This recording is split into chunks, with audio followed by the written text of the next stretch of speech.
एक बार फिर बाबरी मस्जिद बनने वाली जगह पर नमाज अदा की गई है और वहां की भी भीड़ आपके सामने है।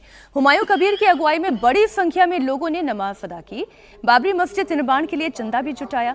बाबरी मस्जिद के शिलान्यास के बाद से हर जुमे को यहां बड़ी तादाद में मुसलमानों की भीड़ जुट रही है।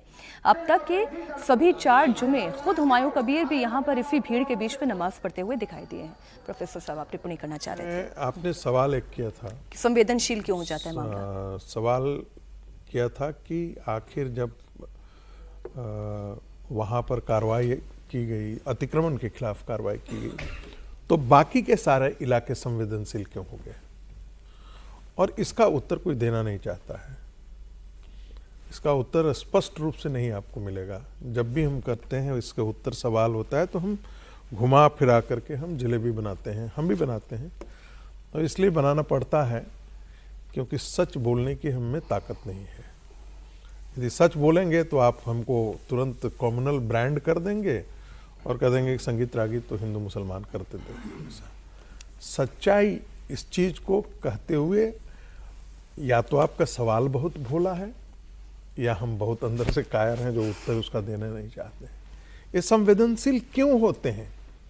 क्योंकि इनको संवेदनशील बना दिया गया है। उनकी तकरीरें बनाती हैं, उनको बताया जाता है कि तुम्हारा ईमान खतरे में है, तुम्हारा इस्लाम खतरे में है, तुम्हारी मस्जिद खतरे में है, तुम्हारा वजूद खतरे में है, तुम्हारी आइडेंटिटी खतरे में है।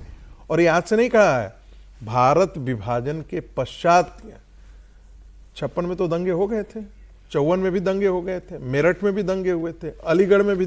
भारत तो नया नया विभाजन हुआ था, समस्या से निजात तो नहीं मिला। आपने किस प्रकार के सेकुलरिज्म को भारत के अंदर नर्चर किया है? आप बोएंगे बबूल तो आम काटने की आप मत सोचिए। आप इस मानसिकता को आपने नर्चर किया है पिछले 70 साल में, जो आजादी से पहले की मानसिकता थी और आजादी के पश्चात। मैं ये नहीं कह रहा हूं कि सारा मुस्लिम समाज वैसा ही है, बहुत बड़ा तबका ऐसा है जो इसके खिलाफ भी है, लेकिन एक बहुत बड़ा तबका है। मैं बात में कहता हूं 10% को ही मान लीजिए कि आप रेडिकलाइज्ड है, 10% मान लेते हैं कि रेडिकलाइज है, तब भी वो 2 करोड़ की आबादी बनती है भारत में अंदर। और 2 करोड़ की आबादी यदि रेडिकलाइज्ड हो जाती है तो आप सोच सकते हैं उस देश की क्या स्थिति होगी। तो मैं बार बार तो इसी ये जो सर संवेदनशील किया जाता है, इसमें कुछ पाकिस्तानियों की भी भूमिका है।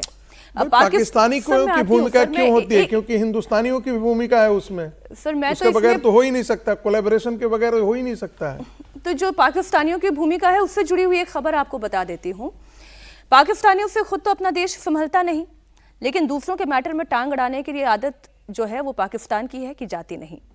दिल्ली में बुलडोजर एक्शन अतिक्रमण के खिलाफ हुआ, लेकिन पाकिस्तान में रिएक्शन ये आया। पाकिस्तान के विदेश मंत्रालय के प्रवक्ता कहने लगे कि भारत में जो कुछ हो रहा है मुसलमानों के खिलाफ हो रहा है और मुसलमानों के खिलाफ बीजेपी और आरएसएस के कैंपेन के तहत हो रहा है। आप उनका जरा बयान सुन लें, फिर करते हैं चर्चा। That this is part of an RSS, Rashtriya Swayamsevak Sangh's backed campaign targeting mosques under the guise of an anti-encroachment drives. We express our grave concerns on the actions of the Indian government to demolish the Waqf properties associated with the Faiz-e-Ilahi Mosque. The Faiz-e-Ilahi Dargah, a mosque over centuries old, stands as a very important symbol of Muslim religious, cultural and historical heritage and continues to serve as a central place of worship and community life. So the demolition drive is not an isolated incident, rather it reflects I should say a very systemic and deliberate campaign by the RSS BJP nexus to target and undermine and erase the Muslim heritage across India.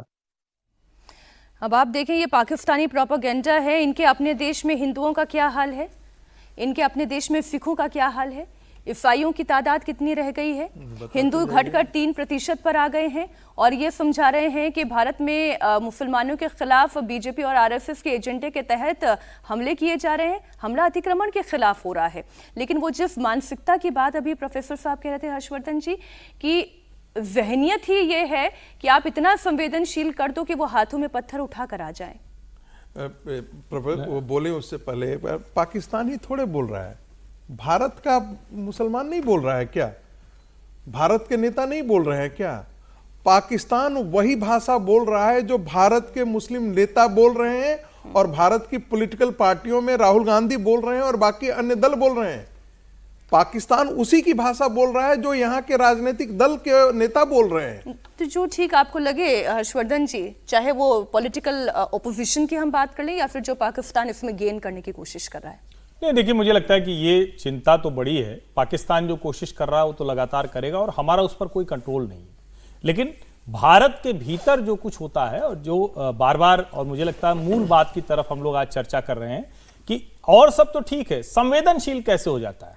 यानी ये बड़ा विचित्र होता है। वो कहते हैं कि मुस्लिम बहुल इलाके से रामनवमी का जुलूस क्यों गया, मुस्लिम बहुल इलाके में क्यों माता की चौकी निकल गई। बड़ा विचित्र नहीं है? मतलब अगर ये होगा तो फिर तो डिबेट दूसरी तरफ जाएगी और तब हो जाएगा कि सांप्रदायिक हो गया। क्या मुसलमानों को यह सोचने की जरूरत नहीं है कि भारतवर्ष जो मूल रूप से हिंदू राष्ट्र है, जिसने जितने रिलीजन मजहब के लोग थे जो आक्रमणकारी के तौर पर आए, जो कारोबार करने आए, कब्जा कर लिया, उनको भी उसी तरह से स्वीकार करता है।